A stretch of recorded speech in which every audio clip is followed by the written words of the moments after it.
Welcome. Let's get into our conversations tonight. The Federal High Court sitting in Lagos yesterday ordered Nigeria's federal government to fix the prices of petrol, diesel, kerosene, and other goods within 7 days from February 7, 2004, sued by rights activist Femi Falana against the Price Control Board and the Attorney General of the Federation.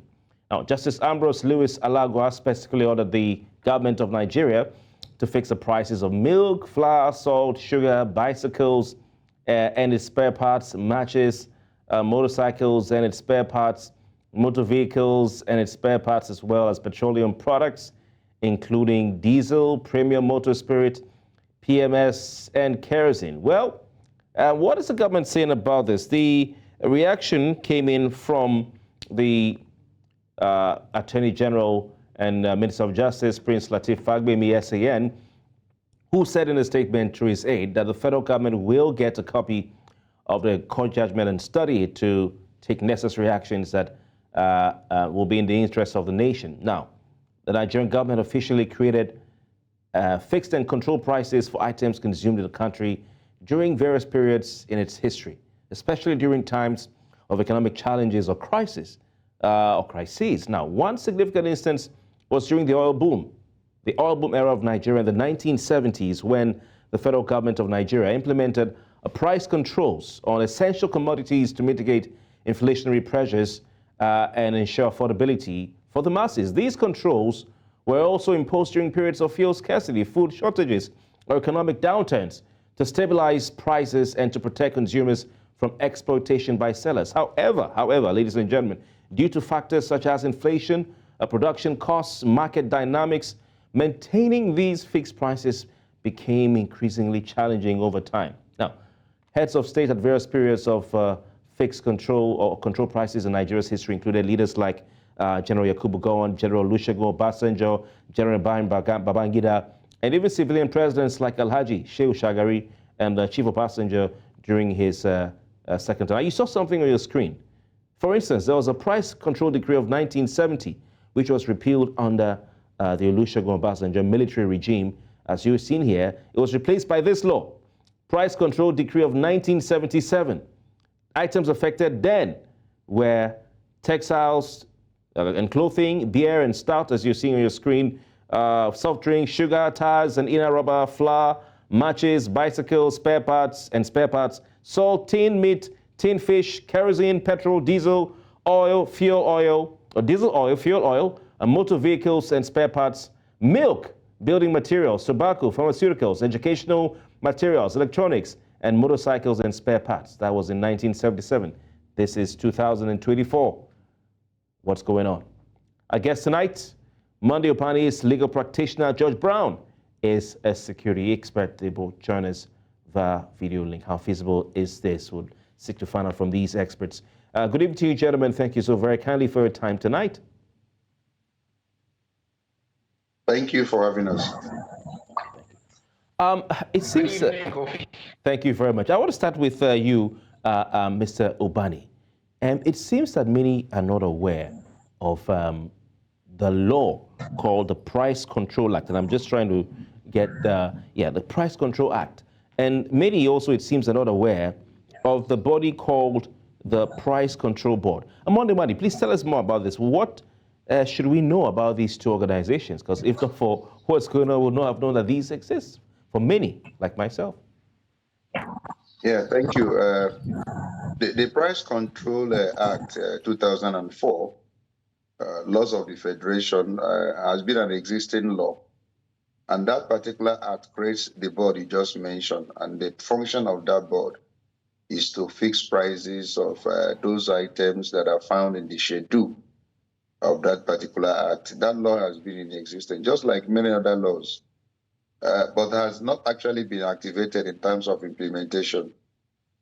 And so you know that Femi Falana, Senior Advocate of Nigeria, is a public interest litigator and has over time taken the federal government to court on several public interest cases.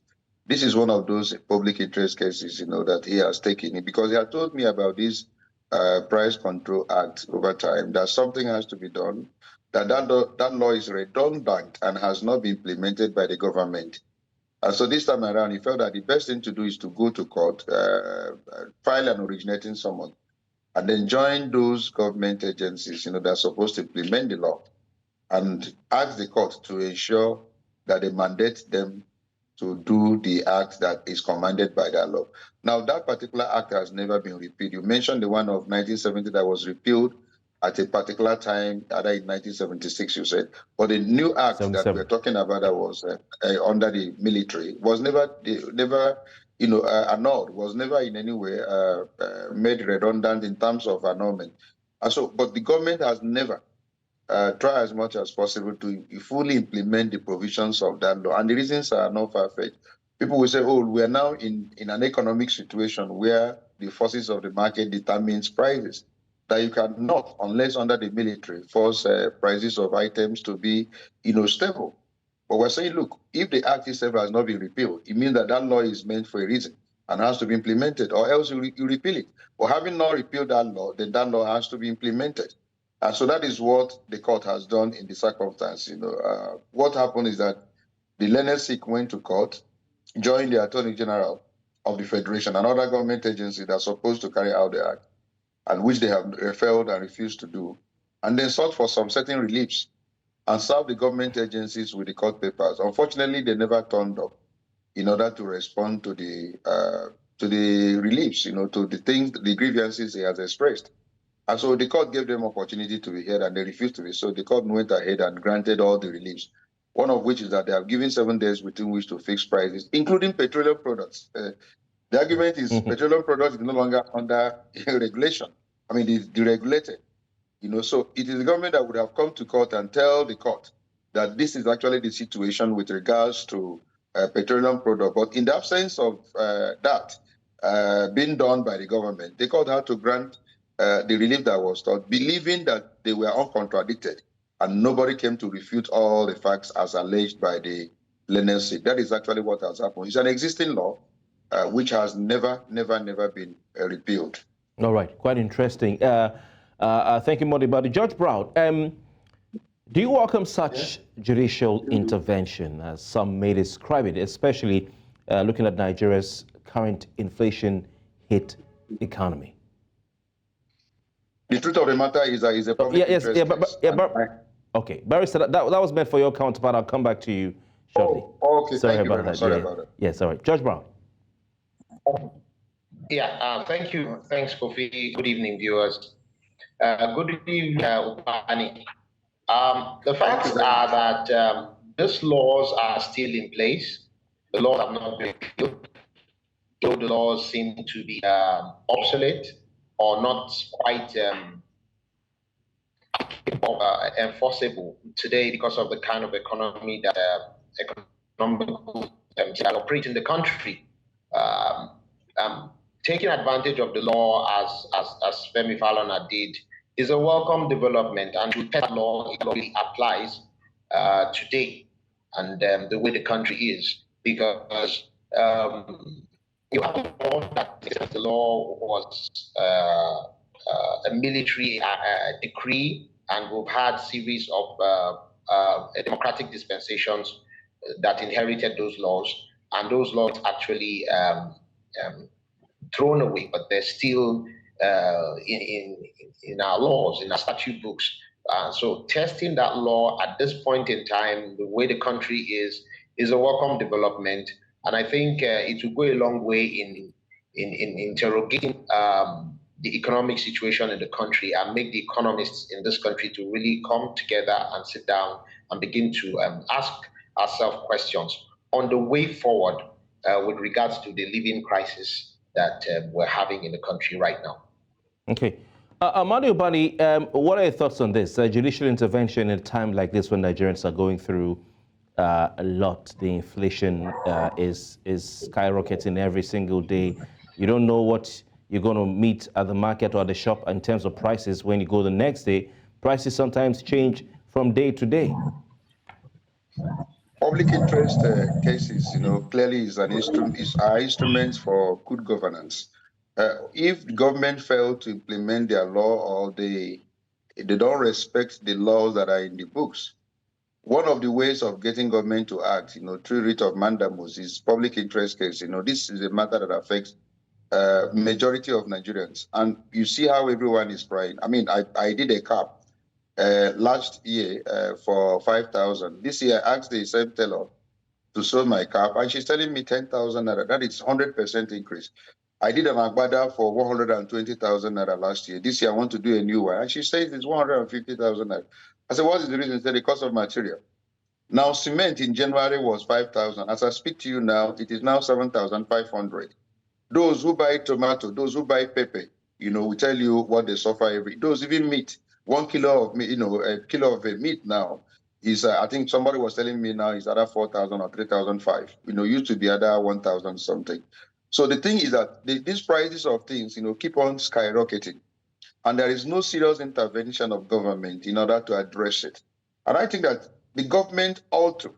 Maybe somebody has said the reason why government does not have the temerity or the audacity to intervene in this issue of fixing of prices is because there has been some failure on the part of government to providing what we call basic infrastructures and making business to thrive. Is when you have given them what they deserve. You can now tell them, look, I have done this for you, I've done this for you, so we have no reason to carry prices up. But this time around, there is nothing you have done for those who sell. There's nothing you have done for those who go to farm. Nothing you have done for those who are in the factory. So they suffer in order to produce. They suffer in order to go to farm and reap their products. So when they do all that, they come back and tell you that any amount of money they fix because government has not been there, for them. And so I think that the government should really, one way or the other, intervene through economic measures. I said, gentlemen, what is the issue? Call the people who are selling bread.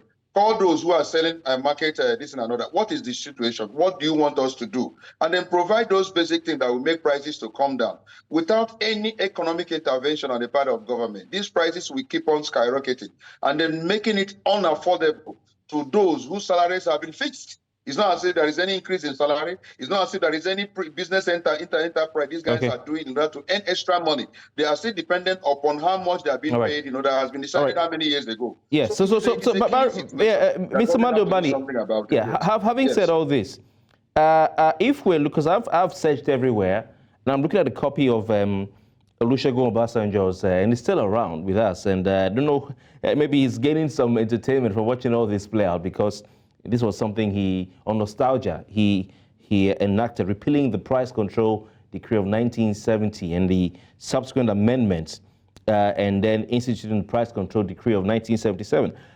Please enlighten us. This is a military decree. I haven't seen an updated version. I know there were amendments in 1978 and 1979, but since the return to democracy in 1999, I haven't seen any new law, and please correct me if I'm wrong. So if this is a military decree, is it still enforceable?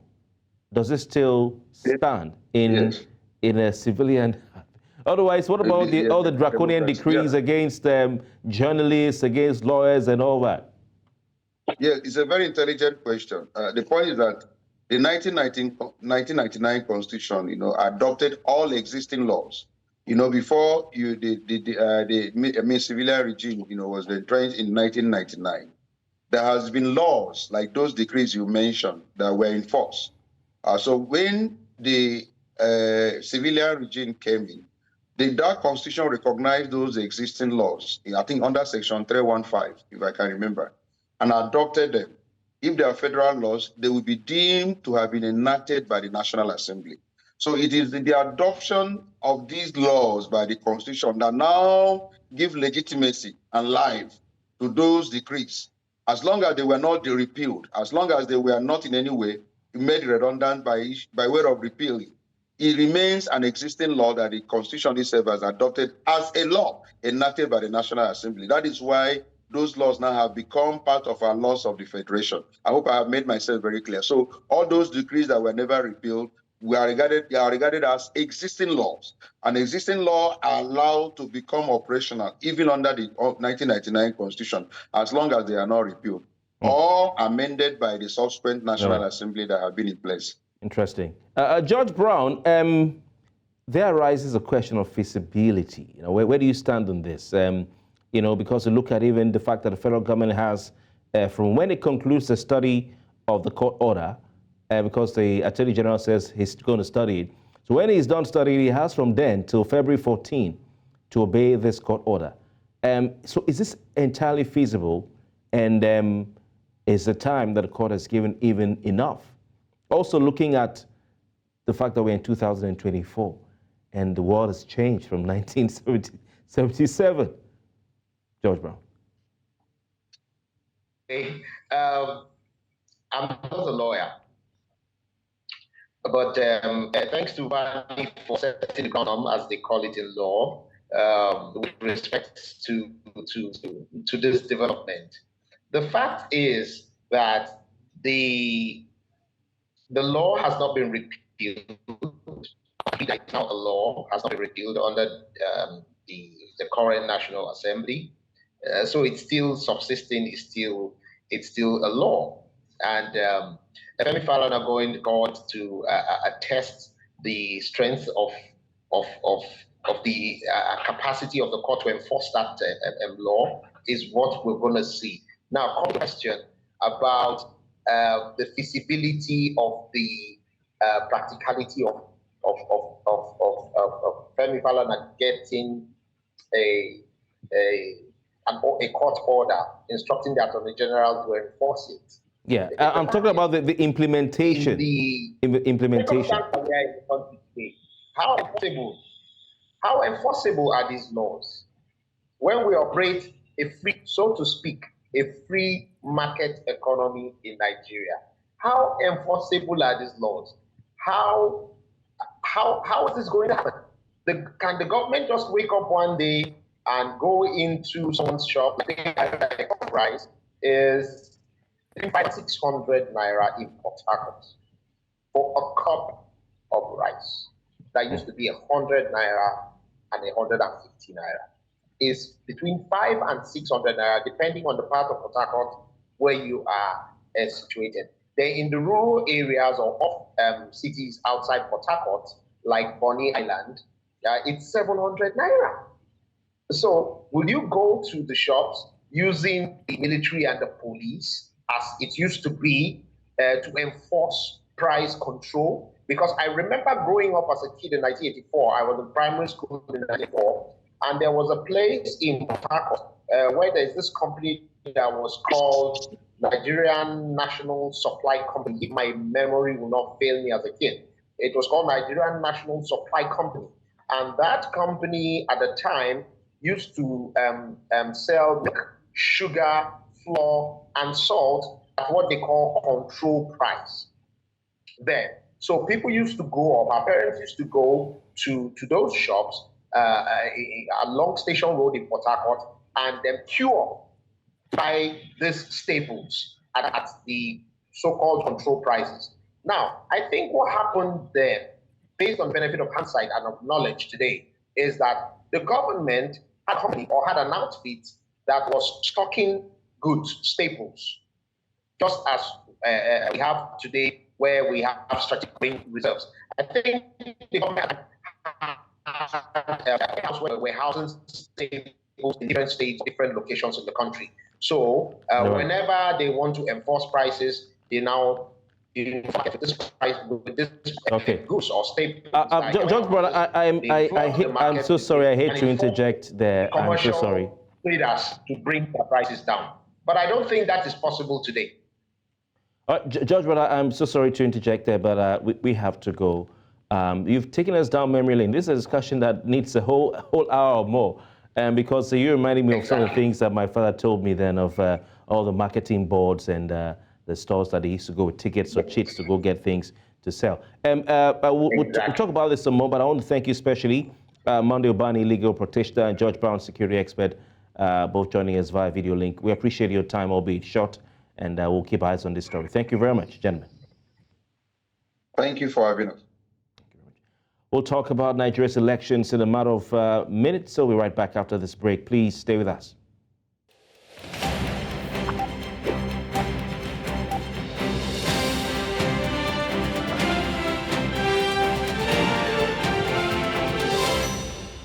Welcome back. You're still watching Politics HQ.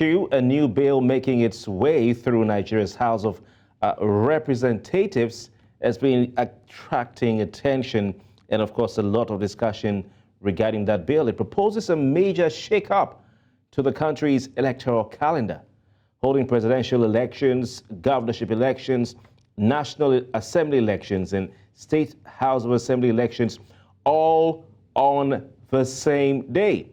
The bill is championed by Mr. or Representative Francis Waibe, who represents Delta State's Ughelli North, Ughelli South, Udu Federal Constituency. The bill seeks amendments to the 2022 Electoral Act signed by Buhari, the former president. Now, its key provision lies in Section 28(1)(c), which states, and I quote, "Election into the offices of the President, National Assembly, State Governors, and State House of Assembly shall be conducted on the same day."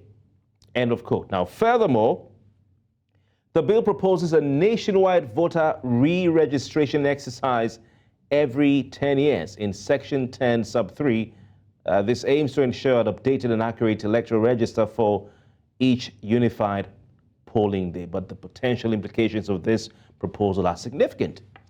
Proponents argue that it could streamline Nigeria's electoral process, reduce the costs of elections, and boost voter turnout by simplifying participation. Just go out on one day, vote, go home. Conversely, critics raise concerns about logistical challenges, about potential voter fatigue, and of course about the possibility of overshadowing local races by national campaigns. These are real concerns. Of course, as the bill progresses through the legislative process, debates surrounding its merits, all potential drawbacks are sure to heat up. Well, the public and, of course, policymakers alike will have to weigh the potential benefits against the challenges of implementing such a significant change to Nigeria's electoral cycle. Our guest tonight, Honorable Efe Ofobruku, is a former member of the Delta State House of Assembly, same state that the proposer of this bill comes from. We also have architect Ezekiel Nyaituk of the Nigeria First Project joining us tonight. Gentlemen, good evening to you and many thanks for your time. Good evening. Thank you very much. It's a pleasure to be with you. Good evening, and thank you for having me.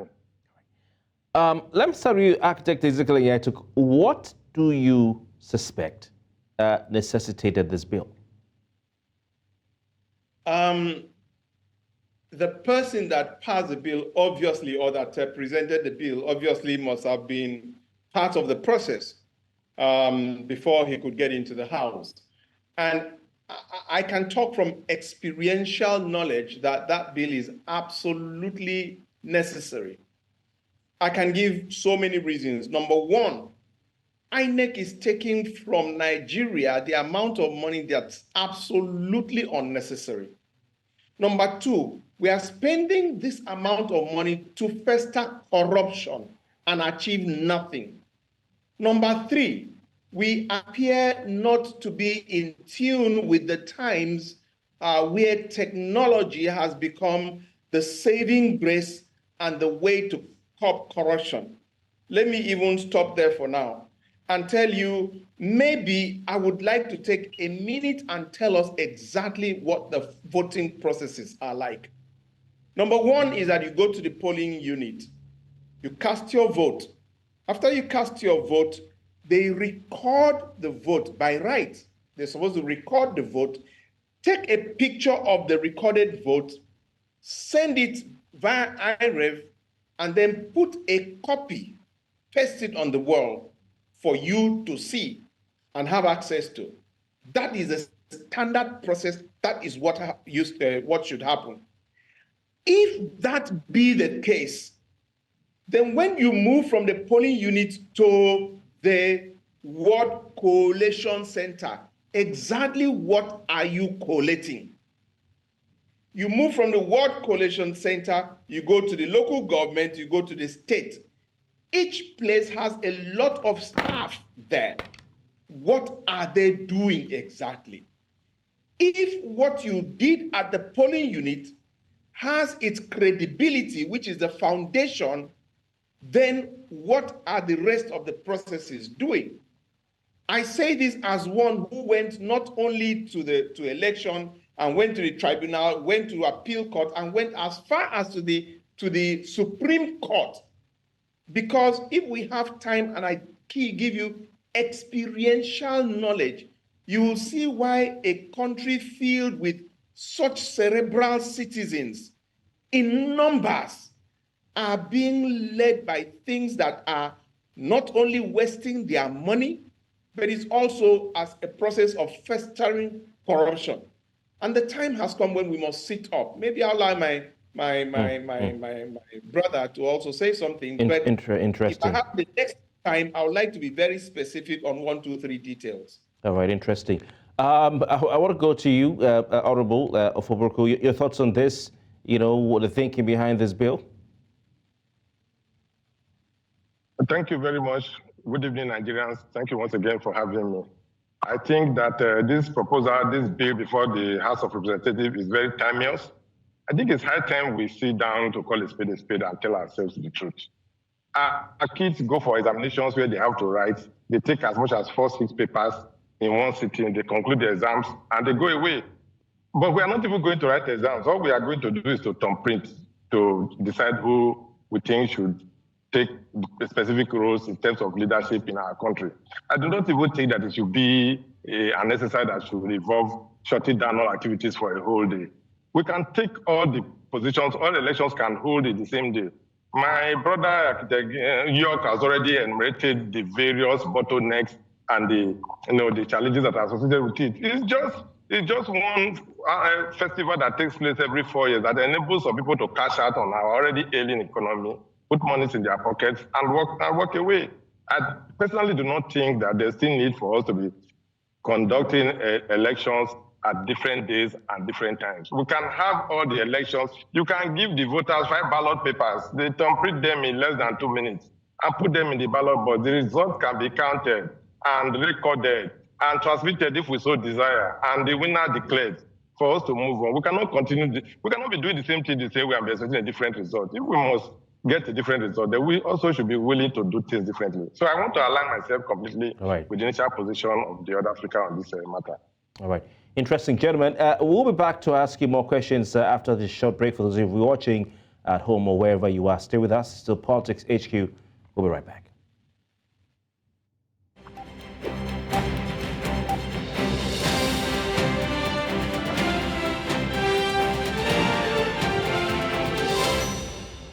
Welcome back. Politics HQ tonight discussing the new bill before Nigeria's House of Representatives that seeks to amend the Electoral Act to ensure that all elections in Nigeria hold on one day. Our guest tonight, Honorable Lateef Fagbemi, who is a former member of the Delta State House of Assembly, and architect Ezekiel Nyaituk of the Nigeria First Project. He's a politician as well. Both men join us via video link. Gentlemen, thank you so very kindly for your time. And it's so interesting that both of you are speaking from experience, and you both think it's a brilliant idea. You also both think that, we spend a lot of hard-earned and very scarce resources, especially in these times of borrowing in billions of dollars, from multinational agencies. We should not be spending so much holding elections on different days. But there is a danger here. Let's look at the cons, and I want your thoughts on this. Architect Ezekiel Nyaituk. The possibility of the national elections overshadowing local elections. So we have the election for the campaign for the governorship, the campaign for the state houses of assembly, being overshadowed by the presidential campaign, being overshadowed by the National Assembly campaigns, and therefore the electorate not giving as much attention to it as they should. Yeah, what are your thoughts on that, sir? Sorry. Did I actually forget to congratulate Nigerians on the way we dealt with South Africa? I couldn't have forgotten that, but better late than never. Nigerians, congrats. And the cup is coming back here. Because the captain, the man on the field, Chusekong, is from Akwa Ibom. So the Akwa Ibom spirit will bring it back. Anyway, let's get back to the business.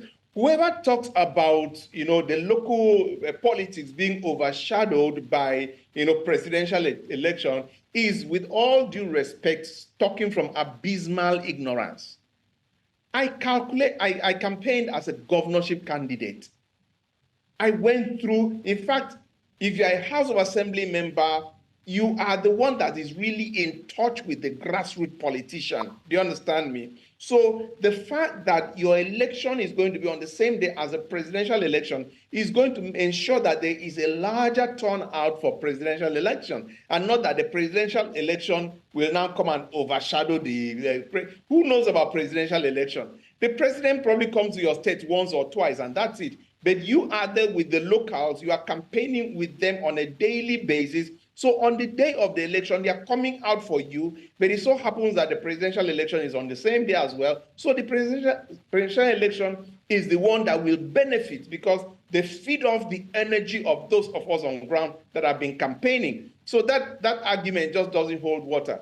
But you see, because of time, let me tell you a little practical thing why this must change.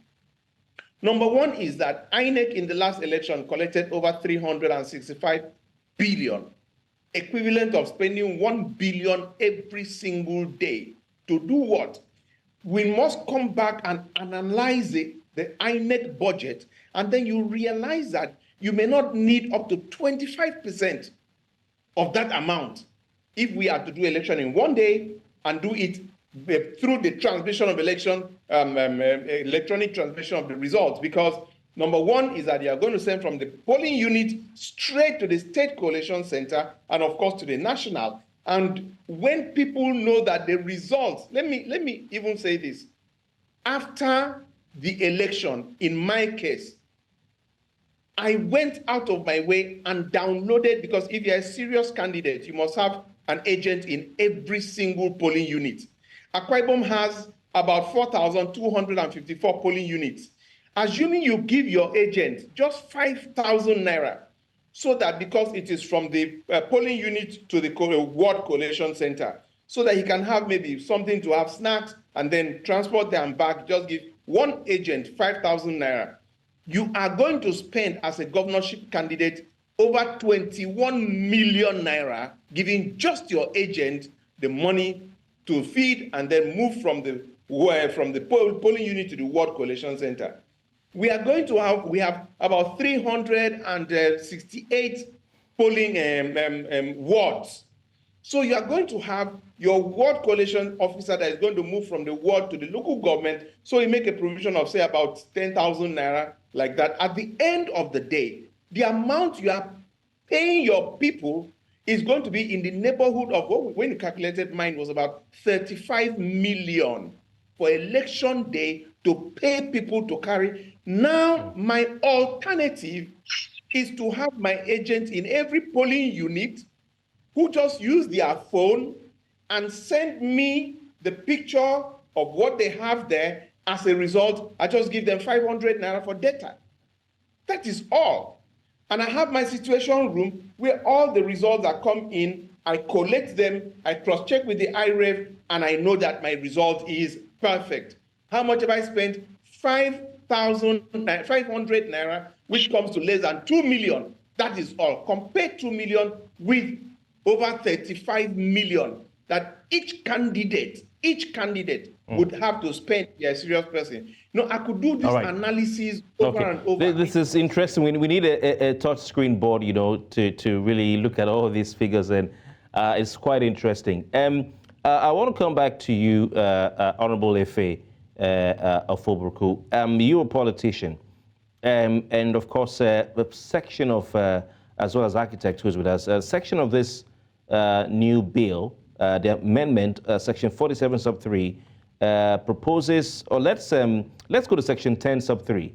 It says every 10 years, the Independent National Electoral Commission shall carry out re-registration exercise of all eligible voters in preparation for the next general elections. This is a step in the right direction, because some of those in the National Assembly feel that this is going to disenfranchise voters. What do you think about that? Okay.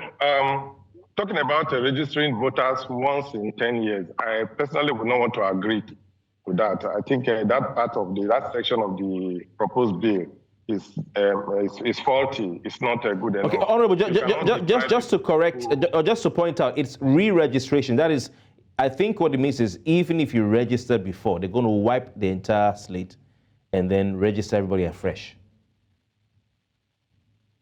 Okay, so if it's still very much in line with what we've been talking about, I do not see any reason why your name is already on the voters register, then you have to be re-registered, as the case may be. I'm not just a politician by virtue of a label appearing on TV. I'm a politician that has gone through the process. I have contested elections. I have won elections. I have gone to tribunal. My worry is that, first of all, a lot of the politicians we have today who are opportune to be deciding the fate of what in terms of lawmaking, we want to first of all look at the sincerity in their intent in making these laws. I'm sorry to say, a lot of times people do not really want to make laws that we deprive them the opportunity of how they got into the office. Because at the end of the day, if you have to do things the way they should be, a lot of the players we have today, a lot of people who are occupants of these offices today will not get to destination. So they always make the laws in such a way that there's a loophole for them to feast on when the need arises. My sincere thought on re-registration is that it's going to create an opportunity again for people to begin to load the voters register with non-existing voters, do a lot of manipulations and all of that. The crux of the matter is the fact that all elections should take place the same day. All right, Honorable. The JAMB exams that our kids take, university entrance exams that our children take, they have migrated to computer-based centers where we have to go online and get results quickly. So on this note, I would say that casting your vote same day. All right, Honorable, I'm so sorry because of time. We've run out of time, but you've all spoken so eloquently, and you've all brought your experience to bear in this conversation, giving us practical view of all of this. We want to go, and we want to thank you very much for your time so very kindly. When we come back from this break, we'll round off on Politics HQ. Stay with us.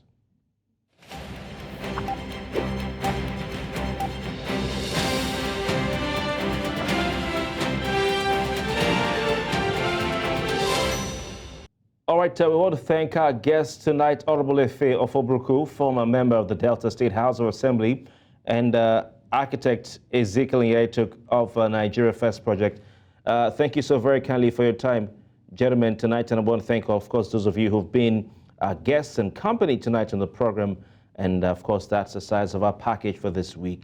On Monday, we return with more of those conversations we'd love to have in the politics or polity of Nigeria. My name is Kofi Bartels on behalf of the entire team. Have a great weekend.